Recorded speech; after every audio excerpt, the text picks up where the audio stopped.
Macet terus. Jalan pelan banget sih. Aduh, bisa telat lagi gue. Woi gembel, gara-gara becak lu nih jalanan jadi macet. Cepet sana pergi. Biar gak macet lagi. Maaf, Pak.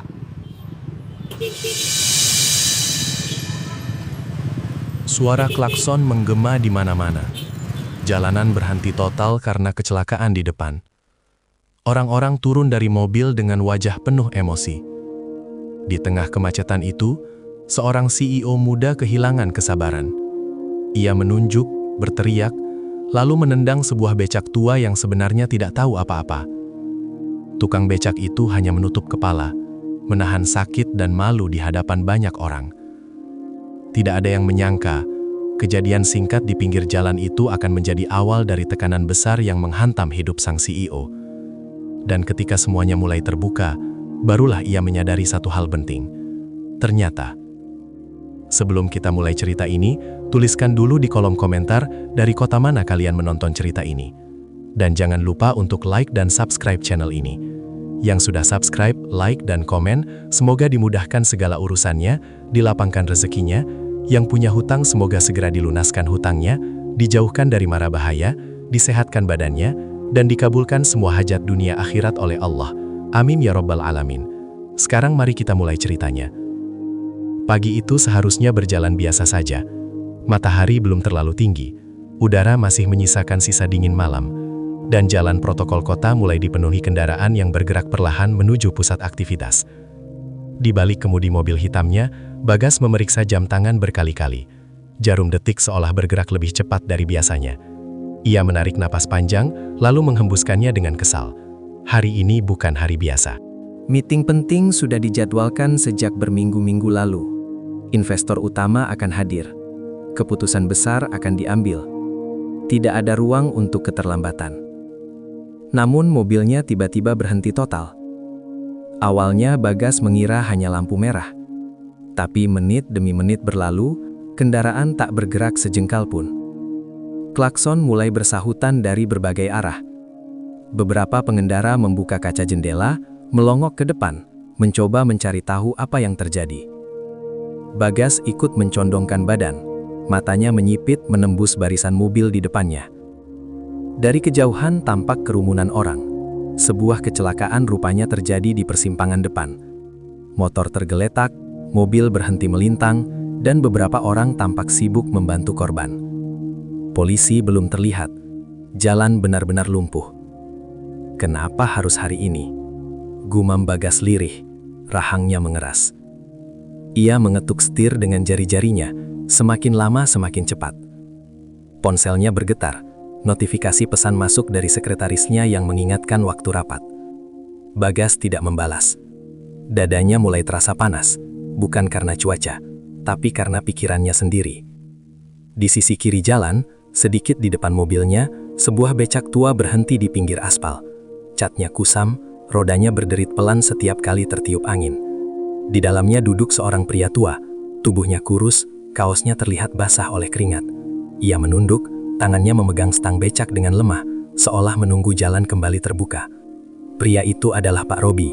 Pak Robi tidak tahu apa yang terjadi di depan. Ia hanya tahu bahwa jalan mendadak berhenti. Ia berhenti bukan karena mau, tapi karena tak ada ruang untuk bergerak. Dari balik becaknya, ia melihat wajah-wajah tegang para pengendara, mendengar klakson yang tak henti, dan merasakan suasana pagi yang berubah jadi penuh amarah. Bagas kembali melirik ke depan, lalu pandangannya jatuh ke arah becak itu. Entah kenapa, matanya tertahan di sana. Becak itu tampak mencolok di antara deretan mobil mewah, tua, lambat, dan terlihat tidak pada tempatnya. Napas Bagas memburu, pikirannya semakin sempit. Ia tahu ada kecelakaan di depan, tapi kemarahan seringkali tidak butuh alasan yang tepat. Ia hanya butuh sasaran yang dekat. Di dalam mobil, Bagas membuka jasnya sedikit, seakan udara bisa meredakan tekanan di dadanya. Tangannya mengepal tanpa sadar. Pandangannya kembali ke becak itu, lalu ke jam tangannya. Waktu terus berjalan, dan di jalan yang berhenti itu, tanpa ada yang menyadari, sebuah kesalahan sedang menunggu untuk terjadi. Kesalahan yang tampak sepele. Kesalahan yang belum menunjukkan dampaknya. Pagi itu masih terlalu dini untuk menyadari bahwa kemacetan ini bukan hanya menghentikan kendaraan, tapi juga akan menghentikan kesombongan seseorang, sedikit demi sedikit. Beberapa menit berlalu, namun barisan kendaraan tetap tak bergerak. Bagas mulai gelisah. Ia menekan klakson sekali, lalu 2 kali, mesti tahu suara itu tidak akan mempercepat apapun. Pagi yang tadinya teratur, berubah menjadi rangkaian detik yang menyiksa. Ponselnya kembali bergetar. Kali ini panggilan masuk.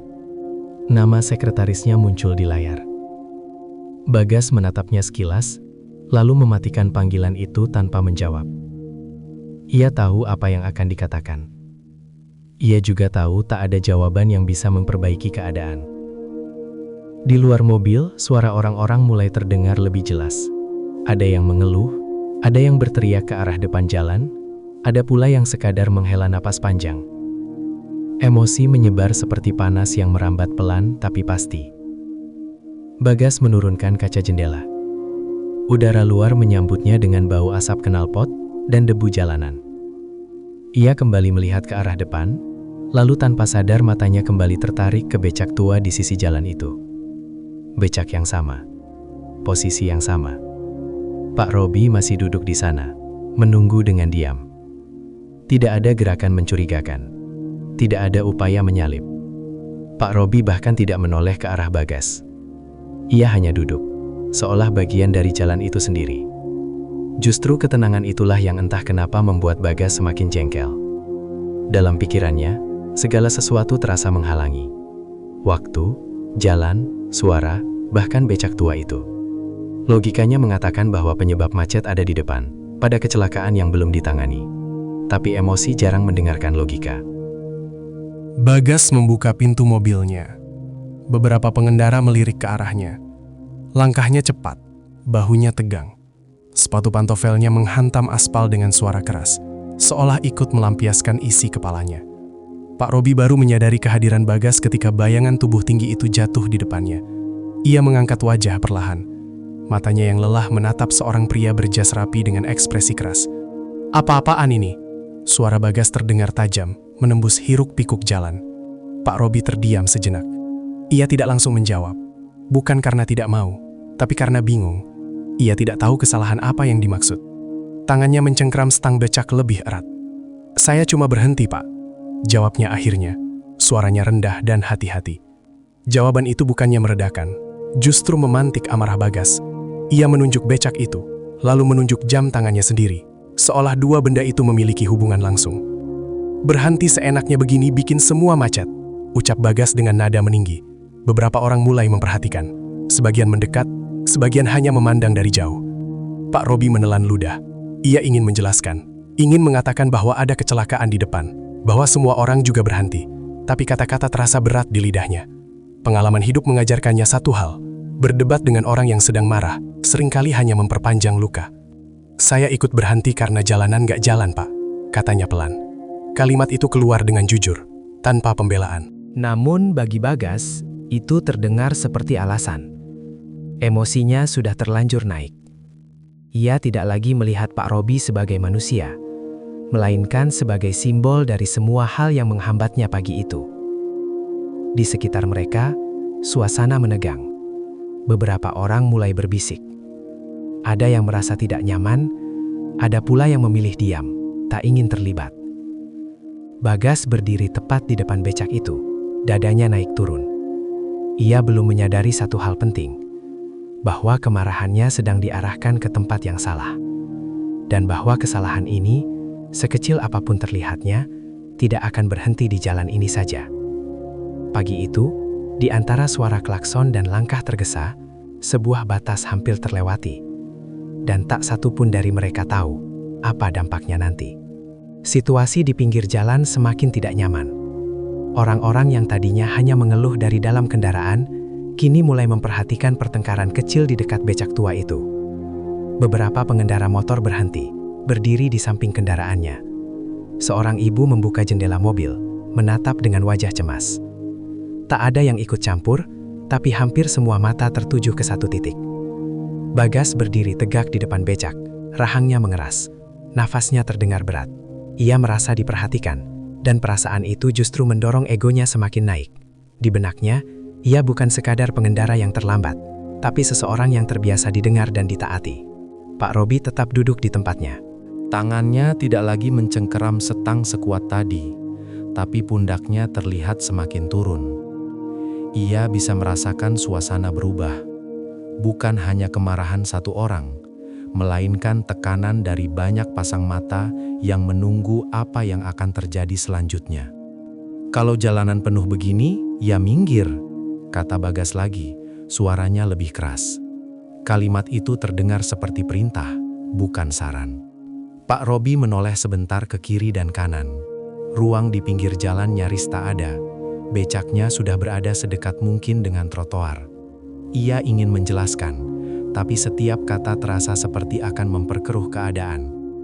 "Saya sudah di pinggir, Pak," ucapnya pelan, hampir tak terdengar di tengah kebisingan. Kalimat itu seharusnya mengakhiri percakapan, tapi pagi itu, emosi Bagas tidak mencari akhir. Ia melangkah lebih dekat. Ujung sepatunya menyentuh roda becak yang sudah aus. Sebuah sentuhan kecil, tapi cukup untuk membuat becak itu sedikit bergeser. Beberapa orang menarik napas. Ada yang menggeleng pelan, ada pula yang berpaling, tak sanggup melihat lebih lama. Bagas tidak berhenti di situ. Dalam satu gerakan singkat, kakinya terangkat dan menghantam rangka becak. Suaranya tidak terlalu keras, tapi cukup jelas. Becak bergoyang. Pak Robi refleks menunduk, tangannya terangkat melindungi kepala. "Pak, jangan!" Suara seseorang terdengar dari kejauhan, namun terlambat. Pak Robi tidak berteriak, tidak melawan.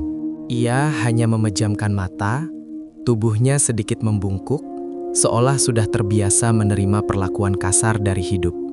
Wajahnya menegang menahan sakit, bukan hanya di tubuh, tapi juga di perasaan. Di sekitar mereka, suasana berubah drastis. Beberapa orang mulai berbisik lebih keras. Ada yang merekam dengan ponsel, ada pula yang mengumpat pelan. Namun tak satu pun benar-benar melangkah maju untuk menghentikan. Bagas berdiri di tempatnya, dadanya naik turun. Sesaat setelah tendangan itu, ada jeda yang aneh. Seperti waktu berhenti sepersekian detik. Dalam jeda itu, Bagas melihat wajah Pak Robi yang tertunduk. Tidak ada amarah di sana, tidak ada perlawanan. Hanya kelelahan yang dalam. Entah kenapa, pemandangan itu tidak memberi kepuasan seperti yang ia bayangkan. Justru muncul rasa kosong yang cepat ia tepis. Ia berbalik, melangkah menjauh dari becak tanpa berkata apa-apa lagi. Pak Robi tetap diam beberapa saat. Setelah Bagas menjauh, ia menurunkan tangannya perlahan. Nafasnya tersengal.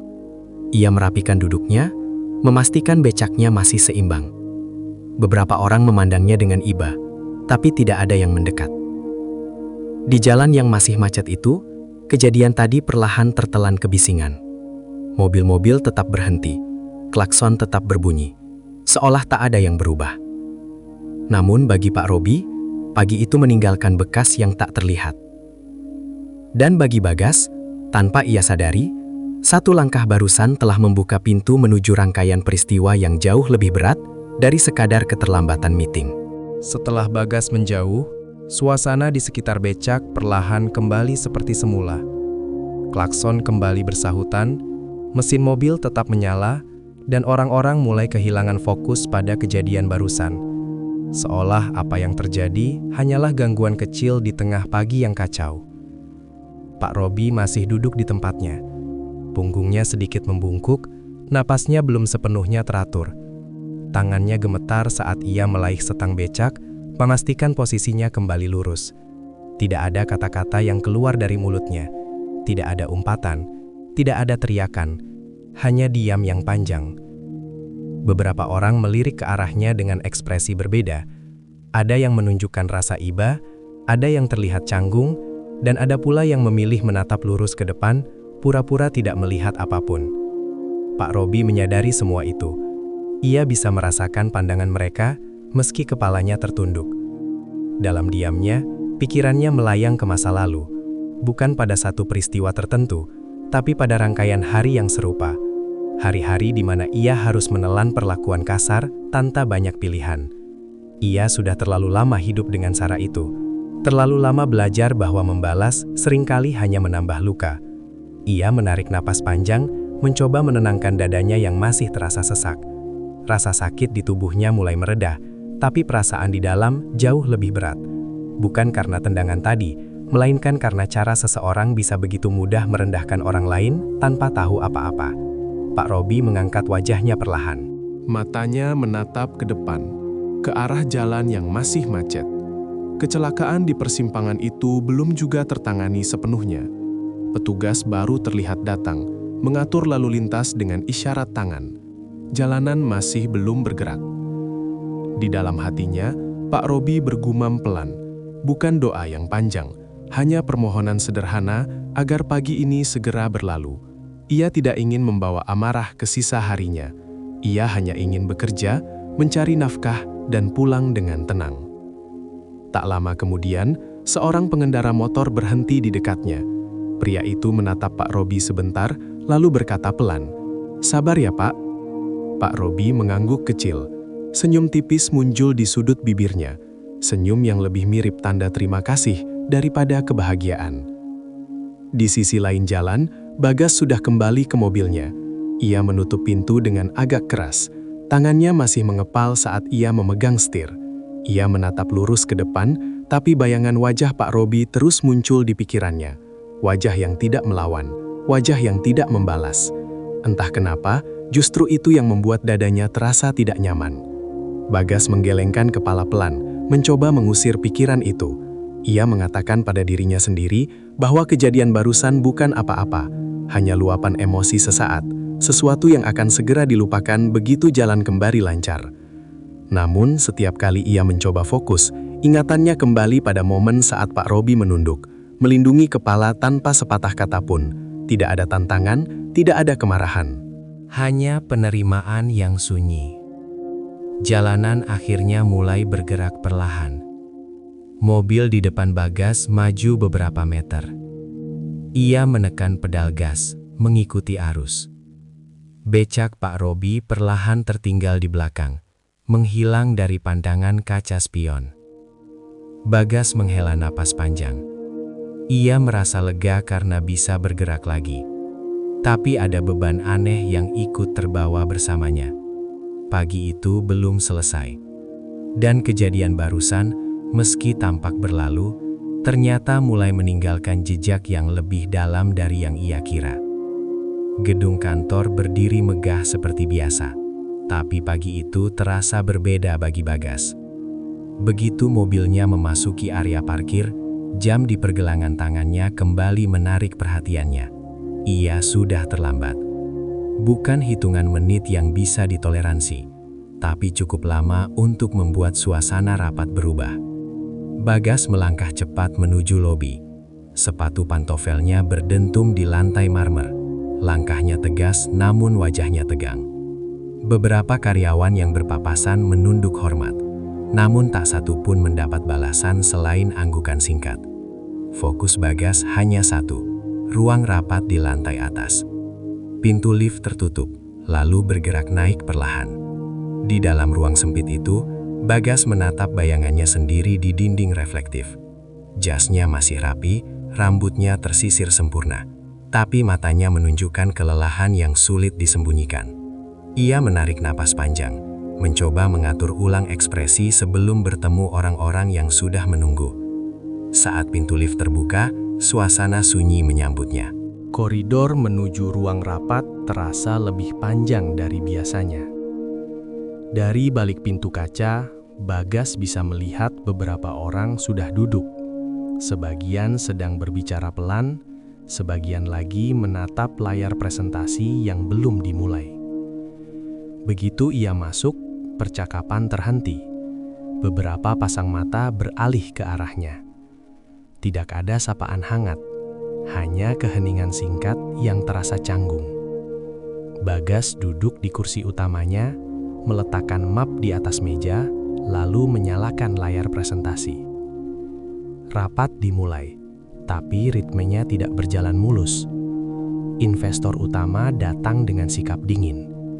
Pertanyaan demi pertanyaan dilontarkan, sebagian tajam, sebagian terasa menekan. Bagas menjawab dengan nada profesional, namun pikirannya tidak sepenuhnya hadir. Ada jeda kecil di antara kalimat-kalimatnya, seolah pikirannya tertinggal di tempat lain. Beberapa data yang biasanya ia kuasai dengan baik terasa kabur. Grafik yang muncul di layar tidak memberi keyakinan seperti yang ia harapkan. Salah satu investor mengernyit, yang lain berbisik pelan pada rekannya. Tekanan di ruangan itu semakin terasa. Di tengah rapat, ponsel Bagas bergetar di saku jasnya. Ia mengabaikannya, tapi getaran itu justru membuat konsentrasinya buyar. Bayangan pagi tadi kembali muncul tanpa diundang. Becak tua, wajah tertunduk, diam yang panjang. Bagas mengusap pelipisnya. Ia menyadari ada sesuatu yang tidak beres dengan dirinya hari ini. Bukan hanya karena rapat yang tidak berjalan sesuai rencana, tapi karena pikirannya terus terseret ke kejadian di jalan. Sebuah kejadian yang seharusnya sudah selesai, tapi entah kenapa belum juga pergi. Rapat berakhir tanpa keputusan jelas. Beberapa agenda ditunda, beberapa wajah tampak kecewa. Investor utama menutup mapnya, berdiri, lalu pergi tanpa banyak bicara. Suasana ruang rapat terasa berat, jauh dari harapan Bagas saat berangkat pagi tadi. Setelah ruangan kosong, Bagas tetap duduk di kursinya. Tangannya tergeletak di atas meja, jari-jarinya mengetuk pelan, kali ini tanpa irama. Ia menatap layar hitam di depannya. Refleksi wajahnya kembali muncul, lebih jelas, lebih jujur. Untuk pertama kalinya hari itu, Bagas tidak menyalahkan kemacetan, tidak menyalahkan kecelakaan, tidak menyalahkan siapapun. Ada perasaan ganjil yang muncul, perasaan bahwa sesuatu dalam dirinya sedang bergeser, meski ia belum tahu apa. Di luar jendela, kota kembali bergerak seperti biasa. Tapi di dalam diri Bagas, pagi itu meninggalkan sisa yang belum selesai. Dan tanpa ia sadari, kegagalan rapat ini hanyalah awal dari tekanan yang lebih besar yang menunggunya. Sore itu, langit kota mulai berubah warna. Dari jendela kantornya, Bagas melihat matahari perlahan turun di balik gedung-gedung tinggi. Cahaya jingga menyelinap masuk, memantul di meja kerjanya yang rapi. Biasanya, pemandangan seperti ini memberi rasa puas setelah hari yang produktif. Tapi tidak hari ini. Bagas duduk sendirian. Jasnya tergantung di sandaran kursi, dasinya sudah dilonggarkan. Beberapa berkas masih terbuka di meja, namun tak satu pun benar-benar ia baca.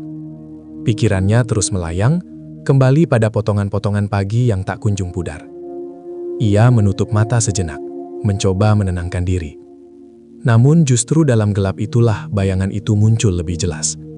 Wajah Pak Robi yang tertunduk, tangan yang terangkat melindungi kepala. Tidak ada kata kasar yang dibalas. Tidak ada tatapan menantang. Hanya diam yang panjang dan menerima.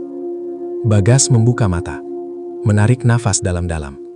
Ia berdiri, berjalan menuju jendela, lalu menatap lalu lintas di bawah. Mobil-mobil bergerak cepat, orang-orang berjalan tergesa. Dunia terus berjalan, seolah kejadian pagi tadi tidak berarti apa-apa. Tapi bagi Bagas, ada sesuatu yang tertinggal. Ia mencoba meyakinkan dirinya bahwa itu hanya luapan emosi, bahwa siapapun bisa marah dalam kondisi tertekan. Tapi setiap kali alasan itu muncul, perasaan tidak nyaman kembali menyusup. Ada pertanyaan yang mulai muncul. Meski belum berani ia rumuskan dengan jelas. Bagas kembali duduk. Tangannya meraih ponsel, membuka galeri tanpa sadar. Ia tidak mencari apapun, hanya menggulir layar. Hingga jarinya berhenti. Sebuah foto lama muncul. Foto dirinya bertahun-tahun lalu, berdiri di depan kantor cabang kecil, dengan senyum penuh ambisi. Saat itu, ia masih sering turun langsung ke lapangan, bertemu banyak orang, mendengar keluhan, memahami proses dari bawah. Ia menatap foto itu cukup lama. Ada jarak yang terasa asing antara dirinya yang dulu dan dirinya yang sekarang. Kapan terakhir kali ia benar-benar mendengarkan orang tanpa merasa lebih tinggi? Di meja lain, suara ketukan pintu terdengar pelan. Seorang staf masuk, menyampaikan beberapa laporan yang tertunda. Bagas mengangguk, menerima berkas tanpa banyak bicara. Setelah staf itu pergi, ruangan kembali sunyi. Sunyi yang justru memperkeras suara di dalam kepalanya. Ia teringat ucapan Pak Robi saat menjelaskan dengan pelan, tanpa membela diri.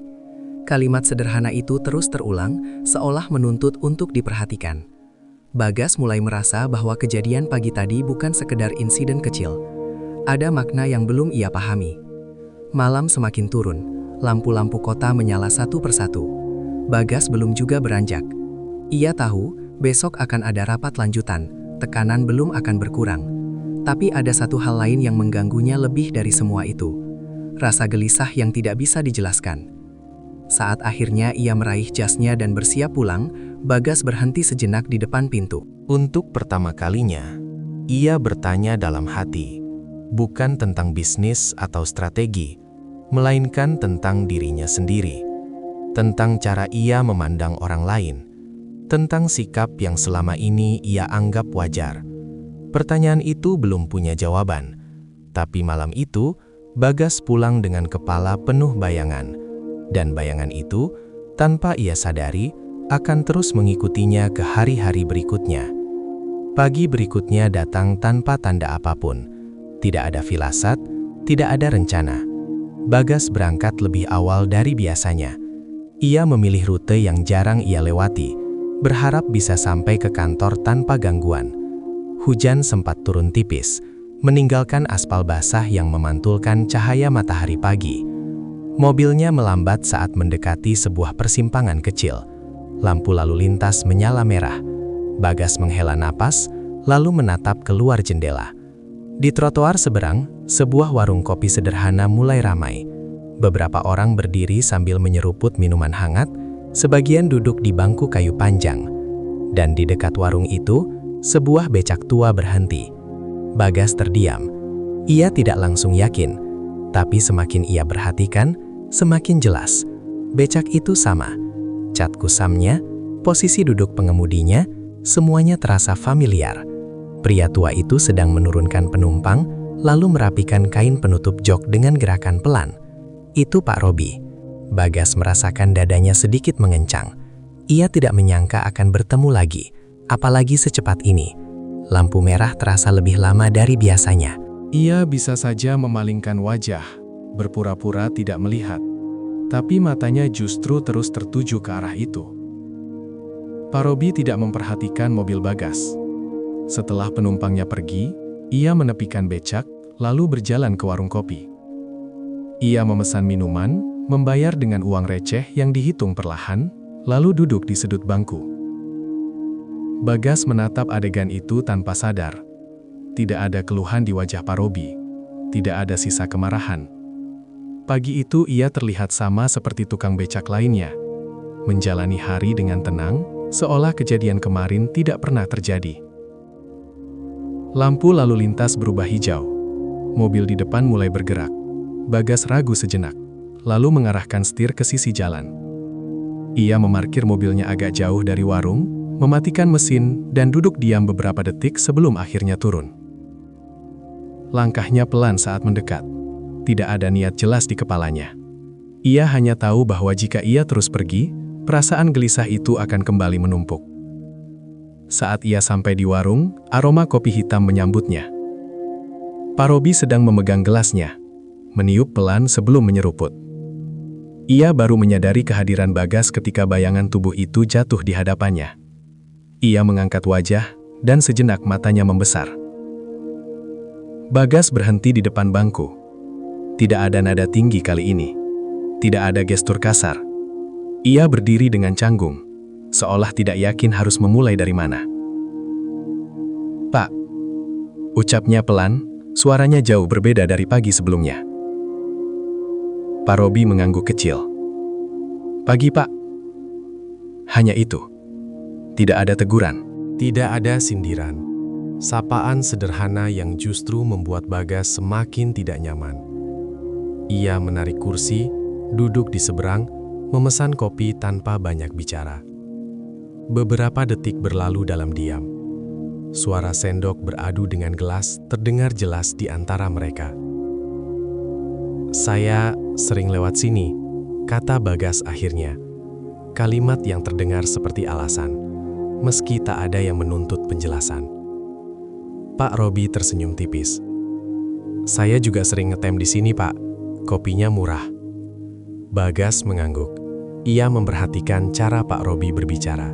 Tenang, teratur, tidak terburu-buru. Ada kesederhanaan yang terasa jujur, tidak seperti orang yang menyimpan dendam. Percakapan itu tidak panjang, tidak membahas kejadian kemarin, tidak menyentuh luka apapun. Tapi justru dari obrolan ringan itu, Bagas mulai merasakan sesuatu yang berbeda. Seolah ia sedang duduk di hadapan seseorang yang memahami hidup lebih dalam dari yang terlihat. Ketika kopi mereka habis, Bagas berdiri lebih dulu. Ia menatap Pak Robi sejenak, lalu mengangguk singkat. "Semoga hari ini lancar, Pak," ucap Pak Robi tulus. Bagas membalas anggukan itu. Saat ia berjalan kembali ke mobil, langkahnya terasa lebih berat dari biasanya. Pertemuan itu tampak sederhana, tapi di dalam dirinya ada pintu kecil yang mulai terbuka, dan Bagas belum tahu kemana pintu itu akan membawanya. Hari itu, Bagas tidak langsung kembali ke kantor. Setelah meninggalkan warung kopi, ia memutar arah mobilnya, mengambil jalan yang lebih lenggang. Ia sendiri tidak tahu kenapa melakukan itu. Tidak ada agenda mendesak, tidak ada rapat susulan pagi itu. Hanya ada perasaan ingin menunda, seolah pikirannya butuh ruang untuk mencerna sesuatu yang baru saja terjadi. Percakapan singkat dengan Pak Robi terus terngiang. Bukan kata-katanya yang berat, justru kesederhanaannya. Cara pria tua itu berbicara tanpa nada rendah, tanpa rasa takut, tanpa keinginan untuk mengesankan siapapun. Semua terasa apa adanya. Bagas berhenti di lampu merah berikutnya. Ia menatap pantulan wajahnya di kaca spion. Ada garis halus di keningnya yang sebelumnya jarang ia sadari. Usia 38 tahun, bukan lagi usia muda yang bebas dari beban. Ia telah berada cukup lama di posisi atas, terlalu lama mungkin, sampai lupa rasanya duduk sejajar dengan orang lain. Beberapa jam kemudian, Bagas kembali ke kantor.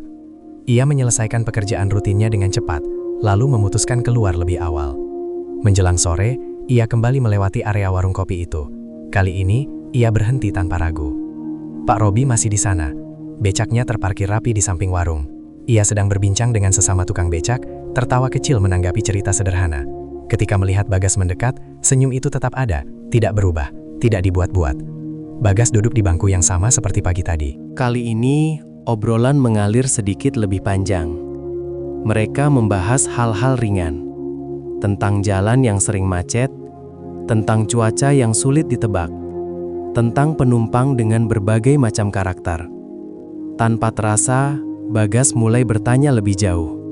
Bukan dengan nada menyelidik, melainkan rasa ingin tahu yang tulus. "Bapak sudah lama narik becak?" tanyanya. Pak Robi mengangguk pelan. "Lama, Pak. Sudah puluhan tahun. Dari muda sampai sekarang." Jawaban itu sederhana, tapi cara ia mengatakannya membuat Bagas terdiam. Tidak ada penyesalan, tidak ada keluhan, hanya penerimaan yang tenang. "Capek?" tanya Bagas lagi, lebih pelan. Pak Robi tersenyum tipis. "Kalau capek, ya istirahat. Kalau belum cukup, ya lanjut lagi. Hidup kan begitu, Pak." Kalimat itu terasa menempel di kepala Bagas. Ia sudah terbiasa mendengar kalimat motivasi dalam rapat dan seminar. Tapi ucapan Pak Robi terasa berbeda. Tidak disusun rapi, tidak dibungkus teori. Hanya pengalaman yang berbicara. Bagas memperhatikan tangan Pak Robi. Kasar, penuh garis. Tanda kerja keras bertahun-tahun. Tangan yang sama yang kemarin ia lihat terangkat melindungi kepala. Tiba-tiba, rasa tidak nyaman kembali muncul, lebih kuat dari sebelumnya.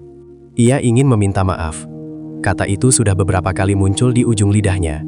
Tapi setiap kali hendak keluar, ia menahannya.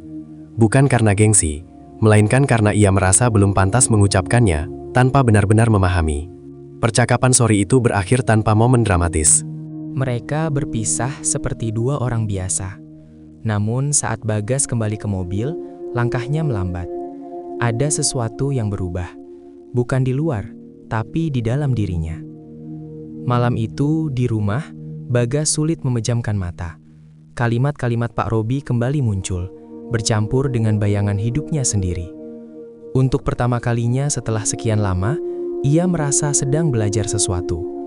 Bukan tentang bisnis, bukan tentang strategi, melainkan tentang cara memandang manusia. Dan perasaan itu, alih-alih mereda, justru mulai mengusik lebih dalam. Hari-hari berikutnya berjalan lebih pelan bagi Bagas. Kesibukan kantor tetap ada, tekanan belum berkurang, tapi cara ia menjalaninya terasa berbeda. Ia mulai lebih sering terdiam, lebih banyak mendengar daripada berbicara. Rekan-rekannya menyadari perubahan itu, meski tak satu pun berani bertanya. Suatu sore, Bagas memutuskan kembali ke warung kopi. Kali ini bukan karena kebetulan, melainkan keinginan yang sudah ia sadari sejak pagi. Becak Pak Robi sudah terparkir di tempat yang sama. Pria tua itu sedang membersihkan rodanya, mengelap bergian yang berdebu dengan kain lusuh. Mereka berbincang seperti biasa, tidak terburu-buru, tidak ada topik besar. Hingga tanpa rencana, percakapan bergeser ke arah yang lebih dalam. Bukan karena Bagas bertanya, melainkan karena Pak Robi mulai bercerita sendiri. "Dulu saya nggak langsung naik becak," ucap Pak Robi sambil terus mengelap roda. Nadanya datar, seolah bercerita tentang orang lain. Bagas menoleh, tertarik. "Oh ya Pak? Iya, saya pernah kerja di kantor. Lama juga," lanjutnya. Ia tersenyum kecil. Bukan senyum bangga, tapi senyum yang menyimpan jarak. Bagas tidak menyela. Ia membiarkan cerita itu mengalir. Pak Robi tidak menyebut nama perusahaan, tidak pula jabatan. Ia hanya bercerita tentang masa-masa membangun sesuatu dari nol. Tentang hari-hari panjang, tentang keputusan sulit, dan tentang titik ketika ia merasa sudah tidak lagi menjadi dirinya sendiri. "Saya capek sama dunia yang isinya saling sikut," kata Pak Robi pelan. "Bukan capek badan, tapi capek hati." Kalimat itu menancap kuat. Bagas mengenali dunia yang dimaksud. Meski Pak Robi tidak menyebutkannya secara gamblang. Dunia rapat, target, dan ego yang seringkali tak terlihat, tapi terasa. "Terus Bapak berhenti?" tanya Bagas. Kali ini dengan nada hati-hati. Pak Robi mengangguk. "Saya memilih turun, pelan-pelan, sampai akhirnya ya, di sini." Ia menunjuk becaknya dengan gerakan ringan, seolah benda itu bukan simbol kemunduran, melainkan pilihan. Cara ia menyebutnya tidak mengandung penyesalan, justru ada ketenangan yang sulit dijelaskan. Bagas terdiam lama. Ia mencoba membayangkan keputusan seperti itu, melepaskan dunia yang sudah mapan, memilih hidup sederhana tanpa sorotan. Bagi Bagas itu terdengar seperti sesuatu yang hampir mustahil. "Apa nggak sayang, Pak?" tanya Bagas akhirnya. Pak Robi tersenyum, menatap jalan di depannya. "Kalau yang ditinggalkan bikin kita kehilangan diri sendiri, apa yang mau disayangkan?" Jawaban itu membuat Bagas kehabisan kata. Ia menunduk, memandangi cangkir kopinya yang sudah hampir dingin. Di kepalanya, potongan-potongan cerita mulai menyusun gambaran yang lebih besar. Pak Robi bukan sekedar tukang becak yang kebetulan bijak. Ada lapisan pengalaman yang jauh lebih dalam. Malam itu Bagas pulang dengan pikiran penuh. Di rumah, ia membuka laptopnya, bukan untuk bekerja, melainkan untuk mencari arsip lama perusahaan. Ia menelusuri laporan awal, nama-nama lama yang jarang disebut. Bukan dengan tujuan tertentu, hanya dorongan rasa ingin tahu yang sulit dijelaskan. Di antara deretan nama, satu nama membuatnya berhenti lebih lama dari yang lain. Nama itu terasa asing tapi entah kenapa familiar. Bagas menutup laptopnya perlahan. Ia belum berani menarik kesimpulan. Tapi satu hal mulai jelas. Pak Robi bukan orang biasa. Dan masa lalunya, perlahan tapi pasti, mulai mendekati dunia Bagas dengan cara yang tidak ia duga. Pagi itu, suasana kantor terasa lebih tegang dari biasanya. Sejak Bagas melangkah masuk ke gedung, ia bisa merasakan perubahan udara. Bukan udara secara harfiah, melainkan tekanan yang menggantung di antara langkah-langkah cepat para karyawan. Beberapa orang tampak berbisik, sebagian lain berjalan dengan wajah serius, membawa map tebal di tangan. Bagas langsung menuju ruang kerjanya. Di meja sudah menunggu beberapa berkas yang disusun rapi oleh sekretarisnya. Ia belum sempat duduk ketika ponselnya bergetar. Sebuah pesan singkat dari salah satu investor utama masuk, meminta pertemuan tambahan di luar jadwal. Bagas membaca pesan itu perlahan. Tidak ada nada ancaman di sana, tapi ia tahu betul arti permintaan tersebut. Ketika investor mulai meminta waktu ekstra, itu berarti kepercayaan sedang diuji. Ia duduk, membuka laptop dan mulai menelaah laporan keuangan yang baru masuk. Angka-angka itu tidak sepenuhnya buruk, tapi juga jauh dari ideal. Beberapa proyek berjalan lambat, beberapa keputusan masa lalu mulai menunjukkan dampaknya. Setiap halaman yang ia baca menambah beban di pundaknya. Tak lama kemudian, rapat internal digelar. Para manajer berkumpul, membahas strategi, mengajukan solusi, dan saling mempertahankan argumen. Bagas mendengarkan lebih banyak dari biasanya. Ia tidak lagi memotong pembicaraan, tidak langsung menolak pendapat yang berbeda. Namun di balik ketenangannya, pikirannya bekerja keras. Di tengah rapat, sebuah kalimat dari salah satu manajer membuatnya terdiam. Kalimat itu terdengar teknis, tapi di benaknya justru beririsan dengan ucapan Pak Robi beberapa hari lalu tentang capek hati dan kehilangan diri sendiri. Dua dunia yang seharusnya terpisah, kini terasa saling menyentuh. Rapat berakhir tanpa keputusan final. Banyak hal masih perlu dikaji. Investor meminta kejelasan dalam waktu dekat. Bagas menyadari bahwa posisinya sedang diuji, bukan hanya sebagai CEO, tapi sebagai pemimpin yang harus menentukan arah. Siang itu, Bagas memilih makan sendirian di kantin kantor. Ia duduk di sudut, memperhatikan karyawan lain berbincang santai, tertawa kecil, membahas hal-hal sederhana. Pemandangan itu mengingatkannya pada obrolan ringan di warung kopi bersama Pak Robi. Jarak antara dua dunia itu terasa semakin tipis. Sore harinya, Bagas menerima surel resmi. Jadwal rapat besar ditetapkan. Pemilik utama perusahaan akan hadir. Nama itu jarang muncul, hampir seperti legenda di kalangan karyawan. Kehadirannya selalu menandakan momen penting. Bagas membaca undangan itu berulang kali. Ada perasaan campur aduk di dadanya, antara lega karena akhirnya ada arah dan cemas karena ia tahu rapat itu bisa menentukan banyak hal. Ia menutup laptop, bersandar di kursi dan menatap langit-langit ruangannya. Tanpa ia sadari, bayangan Pak Robi kembali muncul, bukan sebagai tukang becak di pinggir jalan, tapi sebagai sosok dengan masa lalu yang pernah menyentuh dunia yang kini Bagas pimpin. Keterkaitan itu belum jelas, belum utuh, tapi cukup untuk membuatnya tidak tenang. Hari itu berakhir dengan banyak tanda tanya. Tekanan dari investor semakin nyata, waktu semakin sempit, dan keputusan besar menunggu di depan. Bagas pulang dengan langkah berat, menyadari bahwa apapun yang akan terjadi, ia tidak lagi berdiri di titik yang sama seperti sebelumnya. Dan di balik semua angka dan rapat, ada satu benang halus yang terus menarik perhatiannya. Benang yang mengarah pada seorang tukang becak tua, dan masa lalu yang belum sepenuhnya terungkap. Malam itu, Bagas tidak langsung pulang. Setelah sebagian besar karyawan meninggalkan gedung, ia masih duduk di ruang kerjanya dengan lampu meja menyala redup. Kota di luar jendela terlihat tenang, kontras dengan pikirannya yang terus berputar. Surel tentang rapat besar masih terbuka di layar laptop. Nama pemilik utama perusahaan tertera jelas, meski jarang disebut dalam keseharian operasional. Sosok itu hampir seperti bayangan. Semua tahu keberadaannya, tapi sedikit yang benar-benar mengenalnya. Bagas menutup surel itu, lalu membuka folder arsip lama perusahaan. Awalnya ia hanya berniat memastikan data presentasi untuk rapat nanti. Namun tanpa sadar ia menelusuri lebih jauh. File demi file terbuka, sebagian besar bertanggal belasan hingga puluhan tahun lalu. Laporan pendirian, dokumen kerjasama awal, catatan rapat pertama. Nama-nama yang asing mulai bermunculan. Orang-orang yang sudah lama tak bekerja di perusahaan, bahkan mungkin tak lagi hidup. Bagas membaca perlahan, mencoba memahami fondasi yang dulu dibangun dengan susah payah. Lalu ia berhenti, Sebuah nama membuat jarinya kaku di atas mouse. Nama itu tidak langsung terasa mengejutkan, tapi menimbulkan sensasi aneh, seperti potongan puzzle yang hampir cocok.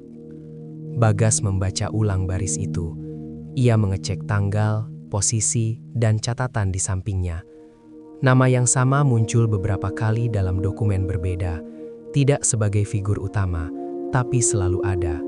Dalam tahap awal, dalam keputusan penting, dalam masa sulit. Ia bersandar di kursi, menatap layar lebih lama dari yang ia sadari. Pikirannya kembali pada percakapan di warung kopi. Kalimat sederhana Pak Robi tentang pernah bekerja di kantor, tentang membangun dari nol, tentang memilih pergi karena capek hati. Kepalanya terasa penuh. Bagas menutup laptop sejenak, memijat belipisnya. Ia tidak ingin menarik kesimpulan terburu-buru. Terlalu banyak kemungkinan, terlalu sedikit bukti. Tapi rasa penasaran itu sudah terlanjur tumbuh. Keesokan harinya, Bagas datang lebih pagi. Ia memanggil salah satu staf senior yang sudah lama bekerja di perusahaan. Percakapan mereka berlangsung santai, membahas hal-hal umum. Hingga perlahan, Bagas mengarahkan topik ke masa-masa awal perusahaan. Dulu waktu perusahaan masih kecil, siapa saja yang paling berperan? Tanyanya, seolah hanya ingin tahu. Staf itu berpikir sejenak. Banyak, Pak. Tapi yang paling sering disebut ya orang-orang lama. Sayangnya sebagian sudah tidak aktif. Masih ada yang kontaknya tersimpan? Tanya Bagas lagi. Staf itu menyebut beberapa nama. Salah satunya adalah nama yang sejak semalam membuat Bagas sulit tidur. Mendengarnya diucapkan orang lain membuat jantungnya berdetak sedikit lebih cepat. Oh, beliau, kata staf itu. Orangnya sederhana. Dulu sering turun langsung ke lapangan. Katanya sih beliau yang paling paham kondisi bawah. Bagas mengangguk pelan. Tidak ada penjelasan lebih jauh. Tapi satu demi satu potongan mulai menyatu, meski gambarnya belum sepenuhnya jelas. Sore itu, saat Bagas keluar kantor, ia melewati warung kopi tanpa berhenti. Ia hanya melirik ke arah becak yang terparkir di sana. Pak Robi belum terlihat, entah sedang mengantar penumpang atau sudah pulang. Bagas berdiri sejenak di tepi jalan. Ia menyadari bahwa hubungannya dengan Pak Robi kini berada di titik yang berbeda. Bukan lagi sekadar rasa bersalah, bukan pula hanya simpati. Ada sesuatu yang lebih besar sedang terbentuk, sesuatu yang berakar pada masa lalu yang sama-sama mereka pijak, meski dari sisi yang berbeda. Nama lama itu terus terngiang di kepalanya. Dan semakin dekat hari rapat besar, semakin kuat pula firasat bahwa jawabannya tidak akan datang dari ruang kantor, melainkan dari pinggir jalan tempat sebuah becak tua biasa menunggu. Pagi itu, gedung kantor tampak lebih sibuk dari biasanya. Sejak matahari belum sepenuhnya naik, beberapa mobil sudah terparkir rapi di area depan. Petugas keamanan berdiri lebih tegak. Resepsionis tampak sigap menyambut tamu yang datang lebih awal. Ada suasana penting yang tak perlu diumumkan, tapi bisa dirasakan oleh siapapun yang melangkah masuk. Bagas tiba sebelum jam kerja dimulai. Ia mengenakan jas terbaiknya, dasi terpasang rapi, sepatu mengilap. Secara penampilan tak ada yang berbeda dari hari-hari penting sebelumnya. Namun di balik ketenangan wajahnya, pikirannya bergerak cepat, menimbang banyak hal sekaligus. Rapat besar hari ini akan menentukan arah perusahaan. Pemilik utama akan hadir, sosok yang jarang muncul, namun selalu menjadi titik tumpu keputusan besar. Bagas sudah mempersiapkan presentasi dengan matang, menyusun data dan strategi dengan hati-hati. Tapi kali ini, persiapannya terasa berbeda. Ada kegelisahan yang tak bisa dihilangkan hanya dengan angka dan grafik. Di ruang rapat utama, kursi-kursi sudah tertata rapi. Layar besar menyala, menampilkan logo perusahaan.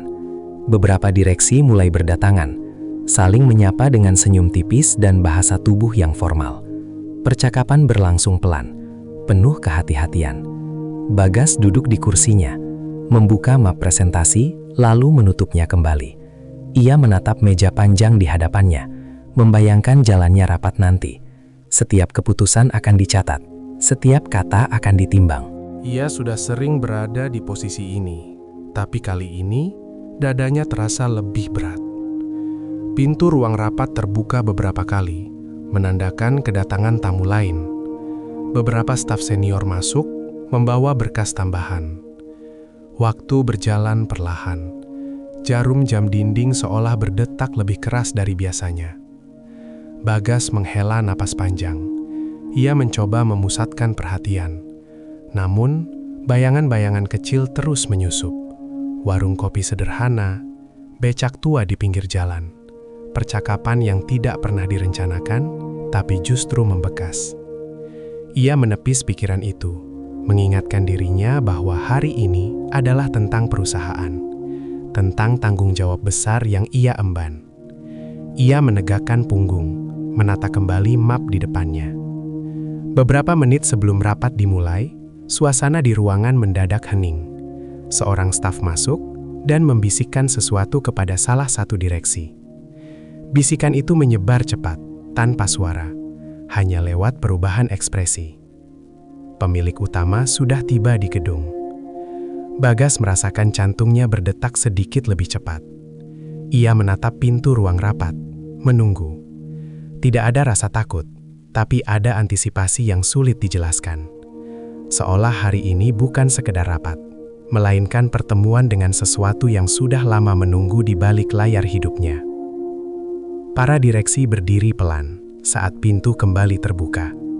Langkah kaki terdengar mendekat, mantap namun tidak tergesa. Bagas tetap duduk, matanya tertuju ke arah pintu, berusaha menangkap sosok yang akan masuk. Namun sebelum siapapun benar-benar melangkah ke dalam, Bagas menyadari satu hal. Apapun yang terjadi hari ini, ia tidak lagi berada di titik yang sama seperti saat ia menendang becak di pinggir jalan. Ada proses yang sudah berjalan, ada kesadaran yang mulai tumbuh. Rapat besar ini belum dimulai, belum ada keputusan yang diambil, belum ada kebenaran yang diucapkan. Namun, suasana pagi itu sudah cukup untuk memberi isyarat bahwa hari ini akan meninggalkan jejak panjang.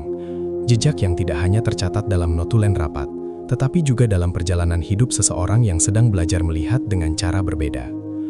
Pintu ruang rapat akhirnya terbuka sepenuhnya. Beberapa orang yang berdiri di dekat pintu bergeser memberi jalan. Sosok yang masuk tidak melangkah tergesa.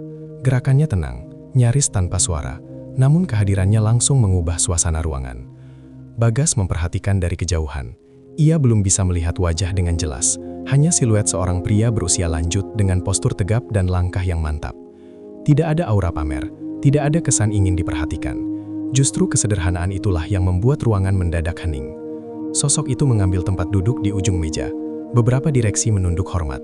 Tidak ada sambutan berlebihan, tidak ada tepuk tangan. Rapat besar ini dimulai dengan cara yang sunyi. Bagas membuka map presentasinya. Tangannya terasa sedikit kaku. Ia mencoba fokus pada data di depannya, pada angka dan strategi yang sudah ia siapkan. Namun, setiap kali ia hendak memulai, pandangannya tanpa sadar terangkat ke arah pria di ujung meja itu. Ada sesuatu yang terasa akrab. Rapat berjalan perlahan. Beberapa direksi menyampaikan laporan singkat. Pria itu mendengarkan dengan saksama, sesekali mengangguk, sesekali mencatat. Ia jarang berbicara. Ketika berbicara pun, suaranya datar dan ringkas, namun tepat sasaran. Saat giliran Bagas mempresentasikan strategi, ia berdiri, menarik napas, lalu mulai berbicara. Kalimat demi kalimat mengalir dengan rapi. Grafik muncul di layar. Angka-angka dijelaskan. Semua berjalan sesuai rencana. Namun di tengah presentasi, sebuah pertanyaan sederhana menghentikannya. Pendekatan ke lapangan ini, ujar pria di ujung meja, suaranya tenang. Siapa yang biasanya turun langsung? Pertanyaan itu terdengar biasa, tapi cara mengucapkannya membuat Bagas terdiam sejenak. Ia menjawab sesuai prosedur, menyebut tim, struktur, dan alur kerja. Pria itu mengangguk, lalu kembali diam. Rapat berlanjut, tapi bagi Bagas, fokusnya mulai terpecah. Cara pria itu bertanya, cara ia menatap, mengingatkannya pada seseorang, pada obrolan di warung kopi, pada kalimat-kalimat sederhana yang justru terasa tajam. Saat rapat hampir memasuki jeda, seorang staf senior menyebutkan nama-nama lama yang terlibat dalam pembangunan awal perusahaan sebagai bagian dari konteks laporan. Nama itu kembali terdengar. Bagas merasakan dadanya mengencang. Ia menoleh cepat ke ujung meja. Pria itu tidak bereaksi berlebihan, tidak tersenyum. Tidak menghindar. Ia hanya mengangguk kecil, seolah nama itu adalah bagian dari hidupnya yang sudah lama berdamai. Di kepala Bagas, potongan-potongan mulai tersusun. Percakapan di warung, cerita tentang dunia kantor, keputusan untuk turun, cara melihat lapangan. Semua terasa saling terhubung. Tiba-tiba, Bagas tidak lagi melihat sosok itu sebagai pemilik utama yang jauh dan misterius. Ia melihat garis-garis yang familiar, cara duduk, cara mendengarkan, bahkan jeda sebelum berbicara. Kesadaran itu datang pelan, tapi dampaknya menghantam keras. Bagas menelan ludah. Ia tetap berdiri, tetap melanjutkan presentasi. Tapi suaranya kini sedikit berubah. Bukan goyah, melainkan tertahan. Setiap kalimat terasa memiliki bobot baru. Rapat ditutup sementara untuk jeda. Para direksi berdiri, berbincang pelan. Bagas tetap di tempatnya, menatap layar yang sudah gelap. Pikirannya berputar cepat, mencoba mencerna apa yang baru saja ia sadari. Keterkaitan itu belum diucapkan secara terbuka. Belum ada pengakuan, belum ada penjelasan. Tapi bagi Bagas, cukup jelas bahwa apa yang ia lakukan di jalan beberapa hari lalu bukanlah kesalahan kecil. Ia menoleh ke ujung meja sekali lagi.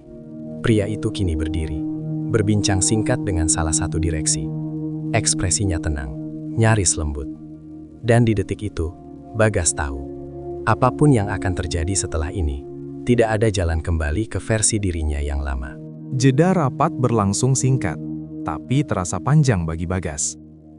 Ia tetap duduk di kursinya, sementara sebagian direksi keluar ruangan untuk berbincang di koridor.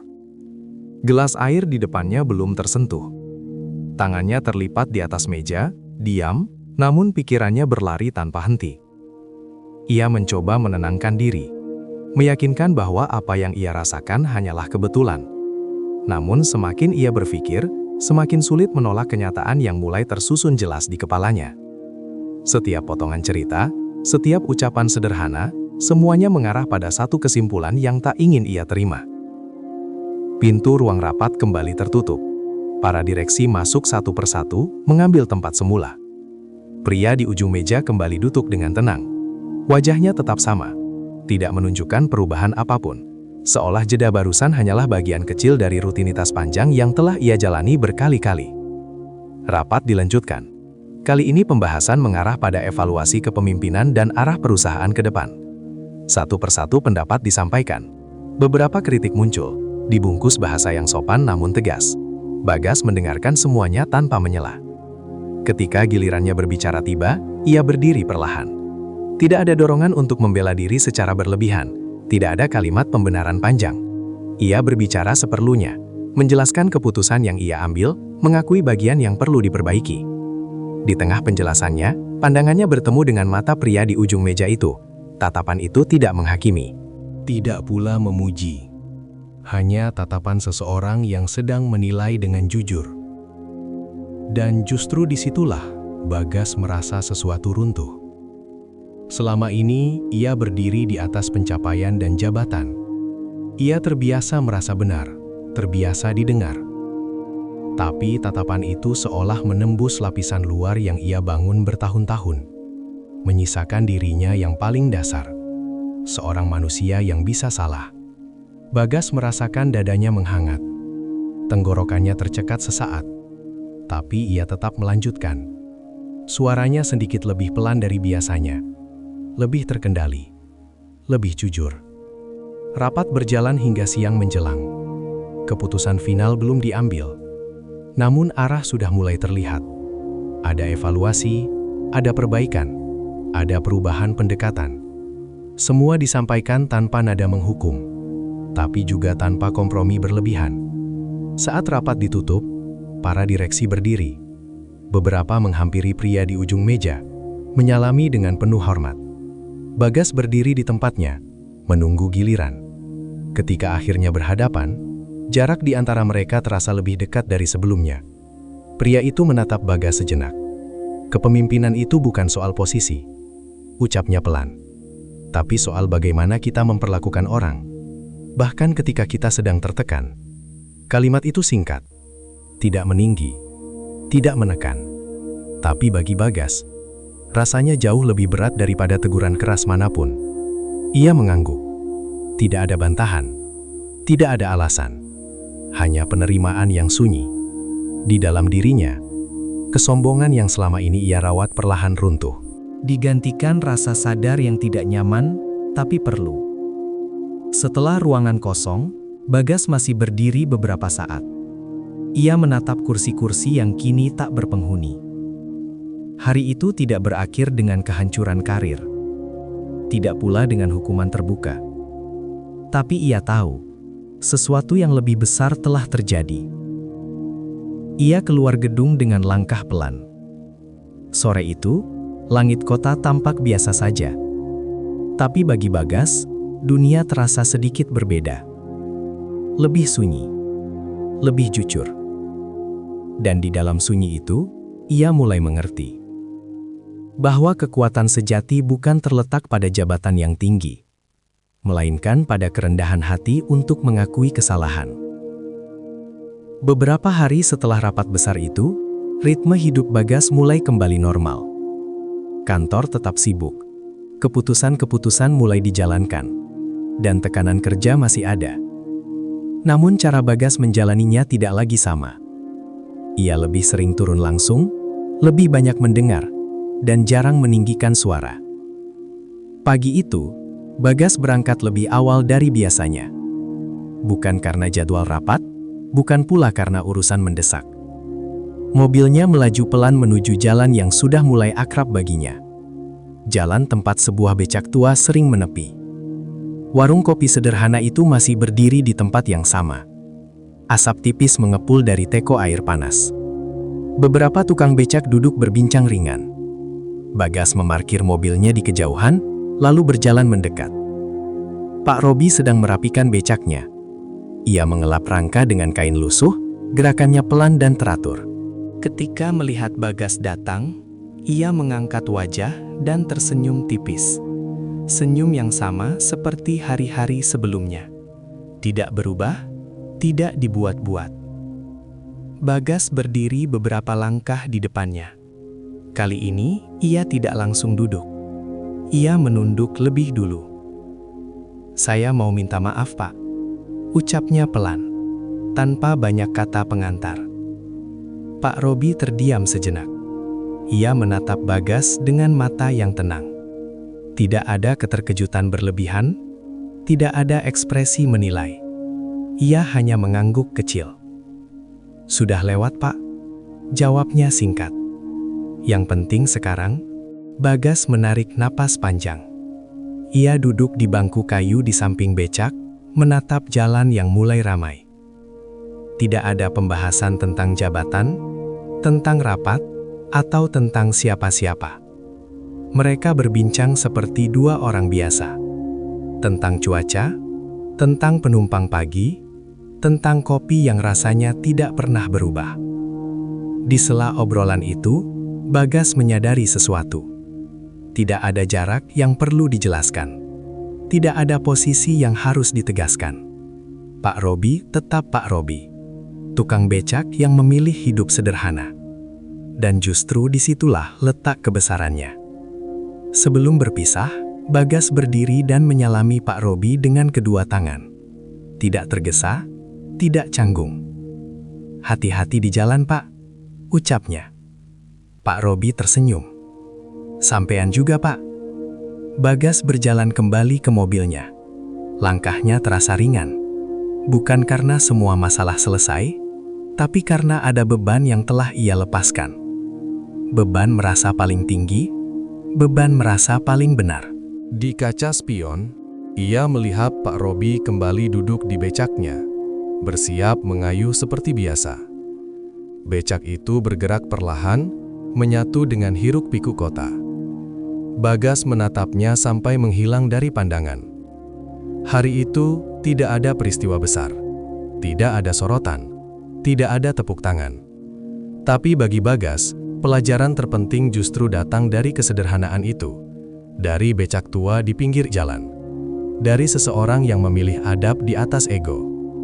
Dan sejak hari itu, setiap kali Bagas merasa tinggi, ia akan teringat satu hal, bahwa di hadapan Allah, yang paling mulia bukanlah yang paling berkuasa, melainkan yang paling mampu merendahkan hatinya.